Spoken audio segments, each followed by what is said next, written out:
51.2 million passengers last year, an increase of 10% over 2011. In December alone, the airport registered traffic of nearly 5 million passengers, up 8.6% on year.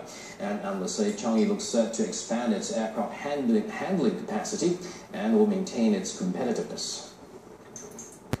The air hub's busiest routes include Jakarta, Hong Kong, Bangkok, Kuala Lumpur and Manila.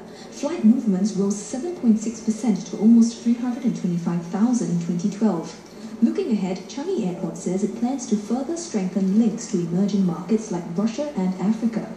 Meanwhile, the airport's connectivity to secondary cities like Gold Coast and Padang in Indonesia has kept it competitive. Asia Pacific domestic markets are really performing well. Some of the countries has outperformed the productions numbers what is expected in Q4 2012. So that will give a boost to the cargo traffic. However, Changi Airport did not do too well on the cargo handling front. Due to uncertainties in the global economy, it saw a 3.2% drop in cargo volumes to 1.8 million tons. Still, experts remain upbeat and say that the outlook is hopeful.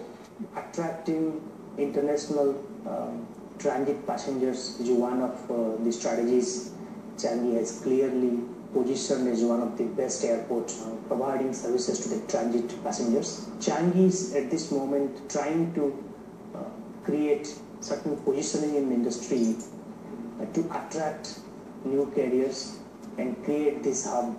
So that required a lot of investment in runway expansion. Looking at niche cargo segments which have been growing quite well. For example, perishable segments have been growing pretty well over the past 3 years. Pharmaceuticals have grown about 7% last year as well. So we'll continue to work hard at these specific segments and hopefully will bring about some growth for us.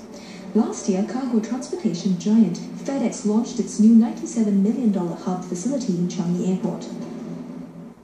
Aircraft engine maker Pratt & Whitney is